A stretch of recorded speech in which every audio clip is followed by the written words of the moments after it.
I'm not proud to say this. This doesn't make me feel good in the morning when I wake up and I look at how much money I lost. Look right here. I literally lost $29,000 in Ethereum transaction fees. You want me to sing that? Do we have to sing that? Do you guys, are you catching my drip? I lost $29,000. Let me refresh the page, see if Ethereum's price went up a little bit. This is my public address. I lost on transaction fees, on just to move across the network. I lost $29,537. I could have used that money to pay off my father's salary for a year so he could retire early. I could have used that money to build something for people that are less fortunate. I lost. I'm gonna say it again because I have to say it a third time. Maybe I'll sing it next time. I lost $29,537 on Ethereum transaction fees. And I don't feel good about that. Yes, Ethereum is being attacked from all corners. Ethereum will eventually be done for. It's getting scary out there. There's a lot of adoption going on to other layer 1s and other layer 2s. If you haven't checked the market, well, look right here. As you can clearly see, these layer 1s are coming for Ethereum's head. Phantom up 35.9%. We've been talking about Phantom since it was below 90 cents. Solana up 28.2% on the 7-day. Look at the 7-day. Solana's up 85.8%. Phantom is up 109%. Everybody's talking about Solana, by the way. Just gonna throw it in there. Everybody's talking about Solana. We were talking about Phantom. Phantom outcompeted Solana. Layer 1s are taking a deep stab, a deep stab at Ethereum. Is Ethereum done for? This is the topic of discussion today. Keep watching.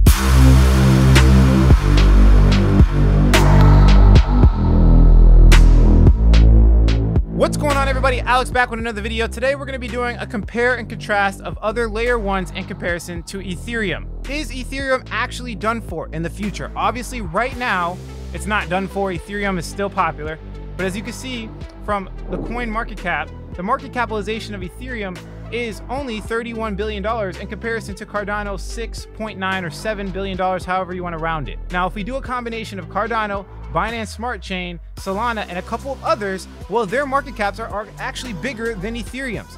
So for me to say another layer 1 might actually eat and beat Ethereum is not far-fetched at all, and it's not clickbait. So we're going to do a detailed analysis of other layer 1s on different blockchains and try to compare it to Ethereum. Where is the money going? Are they going to layer 2s or are they going to completely different blockchains? Guys, NFTs have literally been causing a gas war. Gas price is going up to $150. This is not sustainable. If we look at the average wages around the world, in the United States, which is the highest, people on average make only $56,340. The average gas fee right now is $156.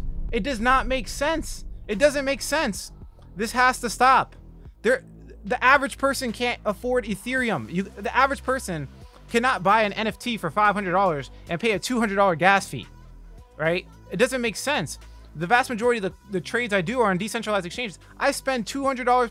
It's only because I have a big portfolio that I can afford this. Most people that only make 30 to 50K a year cannot afford a $150 transaction fee. I actually did the math for you. We'll break it down in this video. But the only thing worse than spending $150 on transaction fees is the fact that you haven't already subscribed to the channel, liked the video, leave a comment below. What's your favorite layer 1? What is your favorite layer 1? And of course, guys, turn on the post notification bell. The coins that we talked about on this channel are outcompeting Solana. Solana's all the hype now. What do you think the hype's going to go to next? We're already outcompeting Solana while everybody's talking about it. And I promise you, people are going to flock to Phantom. It is not done. I have literally made a video previously in the past week or two where I said Phantom will be a top 20 coin very soon. And it's moving up the ranks. And I'm not even a Phantom fan. I just know how to do something I call trend hacking. It's very simple.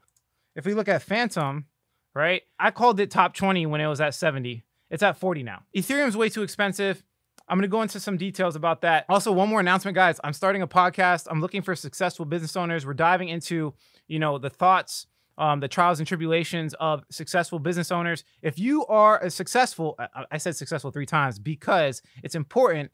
You actually have to be making money. You actually have to have some employees and stuff like that. If you are successful, go below and apply to the podcast form. I have a form there where you could apply for my podcast. We'll fly you over, or we could do a remote. It's on my other entrepreneurship channel. So let's jump into the topic of discussion here. Like I said, people can't afford transaction fees. It's just almost impossible. If you look at the dominance of Bitcoin, this is just basically major crypto assets by percentage of total market capitalization, or Bitcoin dominance. The orange one is obviously Bitcoin. At one point, Bitcoin had about 80% of the market dominance. Since Ethereum started doing well, right here, since Ethereum started doing well, it almost even flipped Bitcoin at one point. Ethereum almost flipped Bitcoin. And as you can see, it has never been the same. Bitcoin never got back to 85 or the 80% dominance. And I expect the same thing pretty much for other cryptocurrencies. You can see right here, the white one's other. I expect the same thing for Ethereum in the future if they don't solve this problem. If they don't solve the transaction fees. They launched EIP 1559, which was supposed to help. It only made things worse. With the NFT craze that's going on now, fees are actually higher than they were when there was a DeFi summer. When there was a DeFi summer, fees were actually lower than what they are now. It's absolutely crazy. People can't trade. People can't make money. So I'm going to propose a couple solutions, and I'm going to talk about some layer ones here. Let's have a little story time, okay? Let's have a little bit of a story time so I can explain to you what happened with cryptocurrency. So if we come over here, cryptocurrency was first made. It was first made in 2009, right? The first Bitcoin specification and proof of concept was published in 2009 in a cryptographic mailing list by Satoshi Nakamoto. Satoshi left the project in late 2010 without revealing much about himself. The community has since grown exponentially with many developers working on Bitcoin. So if you don't know the Bitcoin story, it's been out for more than a decade, and pretty much the reason why it's been able to dominate everything, the reason why it's been able to dominate gold by percentage gains, the reason why it's doing way better than the United States dollar and pretty much every investment on planet Earth since its inception is because of the simple fact that it's programmable money. I want you to think about a situation where you can literally choose how you want your kid to be, right? So let's say hypothetically you have a baby, but before the baby comes out, you can pick their genes. And this is a real thing that's going to happen in the future, where you can literally pick, I want this person to say he's a guy, right? And you want him to play basketball. Oh, I want him to be 6'6". I want him to be naturally strong. I want him to be intelligent, right? You can literally do that with money because money has properties that are programmed in. They literally picked the most valuable properties of money, the most valuable attributes, and created a synthetic form of money called Bitcoin, right? Bitcoin has value because they are useful as a form of money. Bitcoin has characteristics of money: durability, portability, fungibility, scarcity, divisibility, and recognizability, okay? And it's a world currency that is way better than any other monetary solution that we have. Bitcoin served its purpose.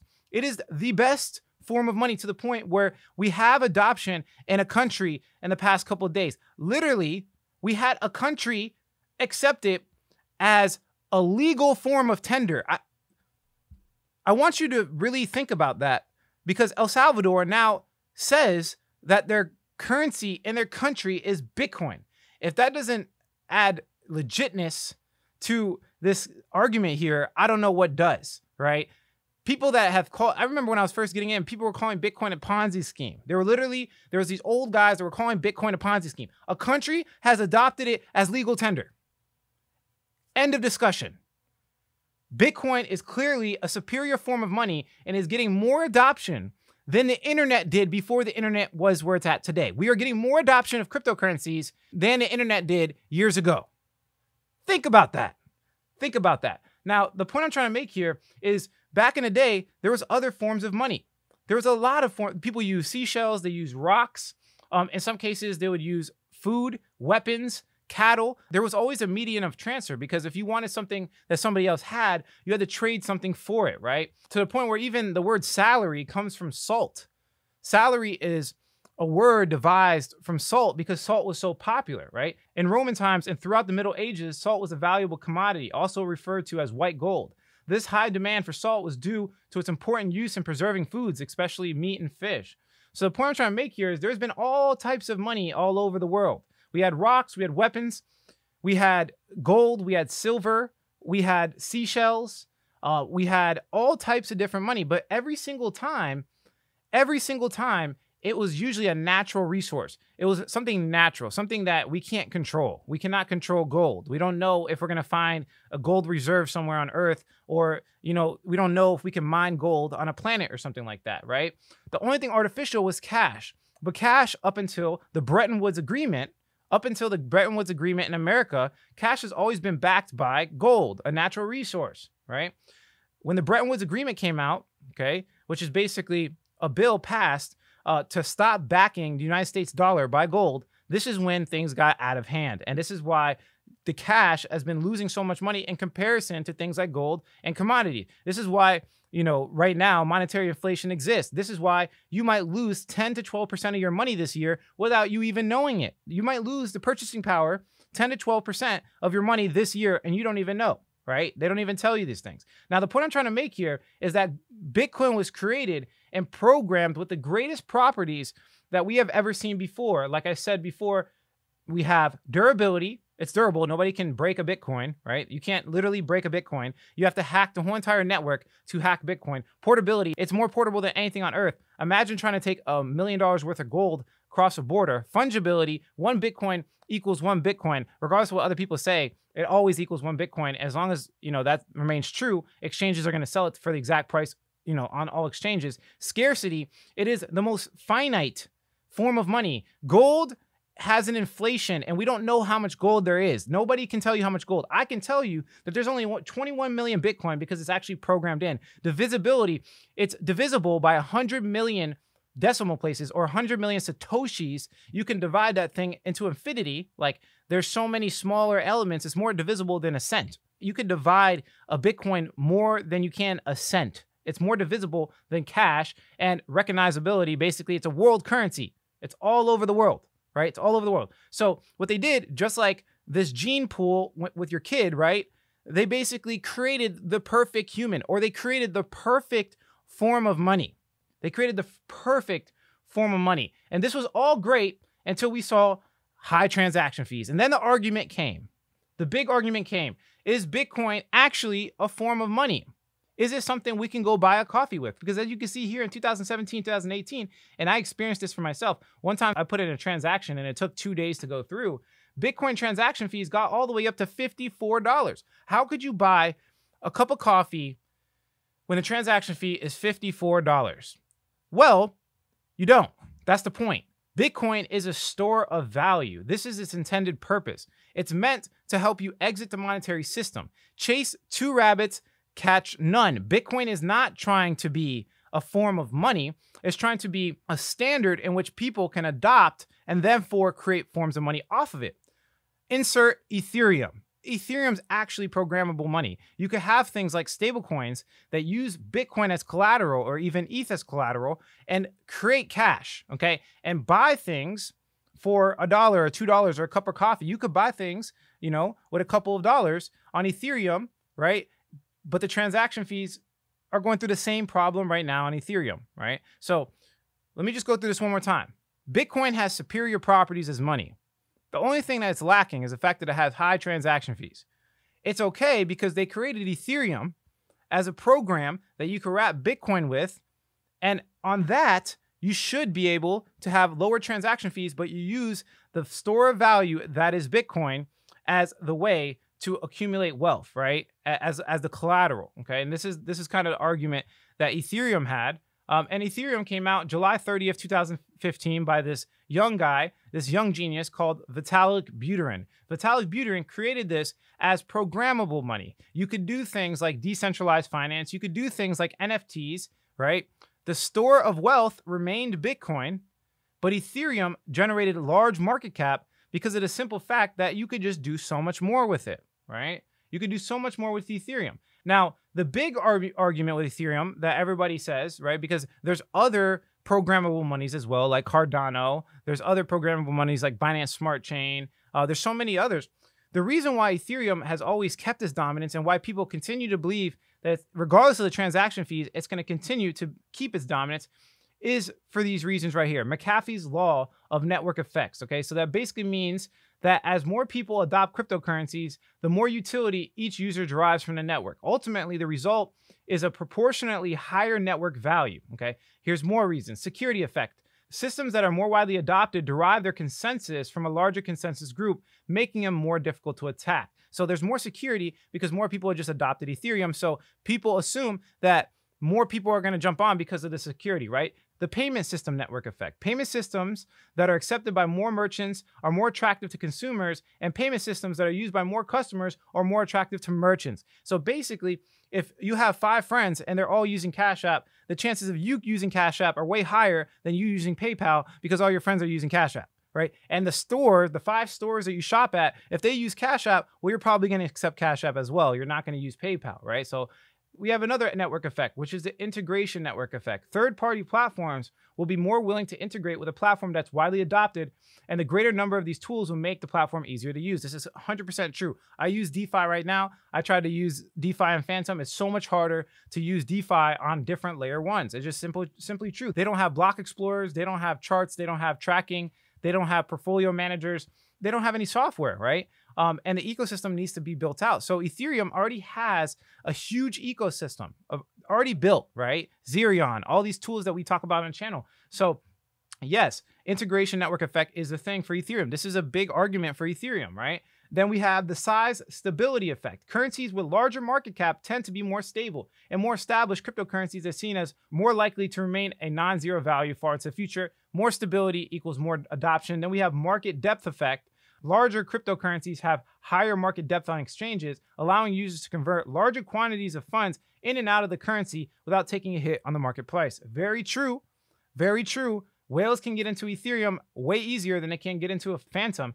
Interpersonal single currency preference effect. Users prefer to use the same currency that others are using to avoid interchange fees when making ordinary transactions. We already talked about this. And then we have a single-sided preference effect. Users that already use a currency for one purpose prefer to use it for other purposes, both due to lower cognitive costs and because they can maintain a lower liquid balance among all currencies without paying interchange fees. So it's just much easier, essentially what they're saying. So all of these have been the big argument for Ethereum forever, okay? They've been a huge argument.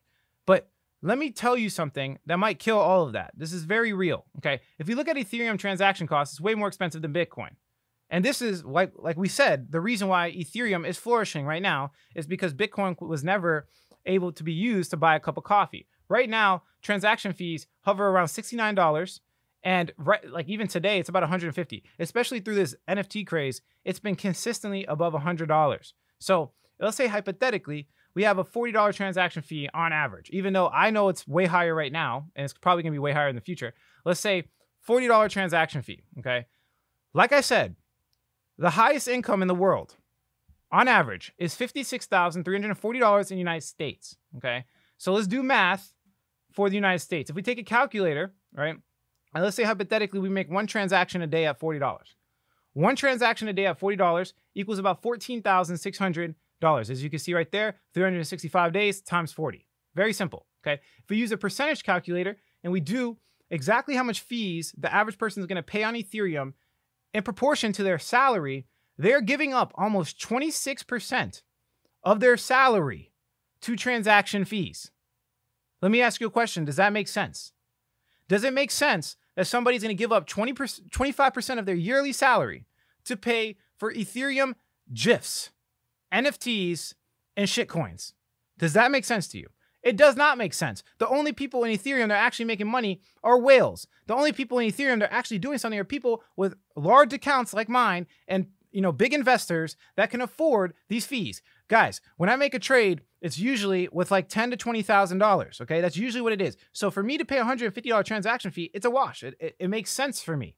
This is why I paid $30,000 in transaction fees. And, you know, it hurts my soul. Don't get me wrong. It really does hurt my soul. But I can afford that because I make way more with the trades, right? There's a lot of trades that play out big. You've seen them on the channel, right? So it just makes sense for me. But in general, for the average person, it doesn't make sense. And the thing about cryptocurrency that gives it so much power is the fact that it's decentralized, it's permissionless, that anyone in the world can adopt it, right? People in other places of the world can get access to financial tools they otherwise did not have access to. This is why cryptocurrency is so valuable. So let's bring it back to the initial topic of discussion we were talking about today. Ethereum is done for.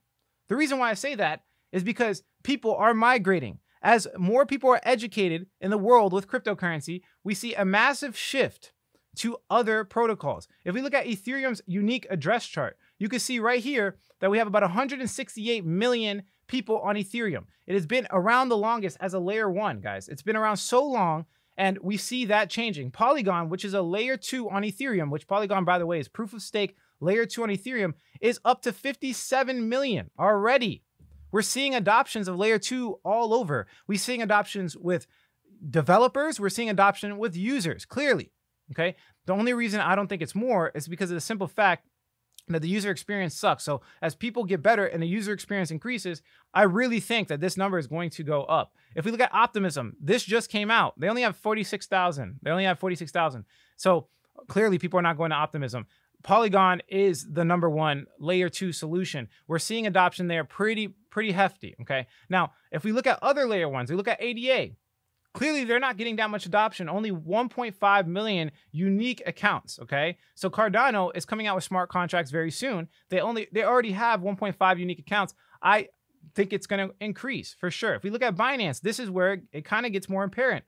They have 93 million in comparison to Ethereum's unique address. Ethereum's 168 million. Binance is 93 million. They're half there. They're almost there, right? And it's funny because if we look at the actual market cap, you know, Binance Smart Chain is below. Binance Smart Chain is below Cardano. So if Cardano comes out with smart contracts, this could be big.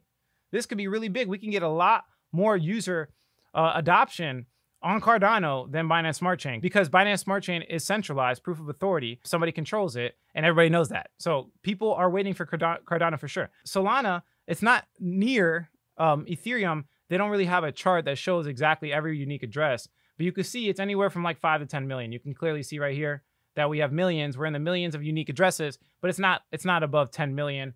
So Solana is getting adoption as well with NFTs and stuff like that, but not as rapid. If we look at Polkadot as well, they don't really have a chart either, but as you can see, the active accounts are not really there when it comes to unique addresses. So my point here, and the purpose of this video, is to make you guys aware of the fact that Ethereum, the market cap's not that big. Before, it used to be a larger gap from, you know, layer 1 to layer 1. Cardano's coming into play, $83 billion in Cardano, you know, to Ethereum's 416 billion. That's not that far off. We see every layer 1 pretty much doing well. Phantom, Mina Protocol, Elrond, Solana, right? Layer 1s are starting to do well. And what is the one thing that pretty much everybody in cryptocurrency wants to do? They want to make money. Their goal is to make money. The asymmetrical bet right now is in layer 1s. I've been calling it for weeks, and we've made so much money off these layer 1s to the point where, you know, what's the purpose of Ethereum at this point? As long as whatever protocol comes out can convert ERC20 projects onto Ethereum, there is a really good case. Now, it would be really different if Ethereum was like 10 times bigger than Cardano. Cardano does not even have smart contracts yet, and they're almost like 1/5 the size. So a 5x on Cardano will eat Ethereum the same way Ethereum almost took Bitcoin. Now, this is a long-term game. This might not happen tomorrow. But in general, if Ethereum cannot fix its problems with ETH 2.0, if they cannot fix the transaction costs, and the average person cannot get access to these NFTs, the average person cannot make trades on Ethereum, it only makes sense to say that an inferior product will lose to the superior product, regardless of the network effects. They are on a time crunch. They have a target on their head, and layer 1s are going to probably take the cake, to be honest. And if I were to guess, it's obviously Cardano or Solana right now. And then we'll see where Phantom comes into play and maybe Elrond. Those are like my big plays, I would say, for layer 1s. They're definitely more asymmetrical. There's definitely more upside. There's definitely more ways to make money on these other layer 1s. So pay attention to that, okay? It might not be a good time to hold Ethereum all the time, right? It's more, right now, Ethereum to me is like more of a safer bet if you're not trying to accumulate. But you guys know on this channel, we're always trying to make as much money as possible. But that's it for this video. If you like the quality of this content, hit like. If you don't, leave some constructive criticism, subscribe for more video updates. And like I always say, if you don't get with it, well, you will get left behind. I don't get left behind. Our portfolio at Fundamental Secrets been able to outcompete Ethereum, and that's what you should be looking at. Last cycle, it was hard to outcompete Bitcoin. This cycle, it's hard to outcompete Ethereum. If you're making trades and you are not outcompeting ETH's price, you are literally wasting your time. I don't know, that was a side tangent. Yeah, that's it for this video. Catch you guys in the next. Alex here, quick update, quick announcement. Guys, I have a new community number, so I got a second phone. You could directly text me. I'm answering all questions. My new phone number is 954-758-5473. Again, that's 954-758-5473. I'm answering all comments. Go ahead and text me now. Let's have a conversation.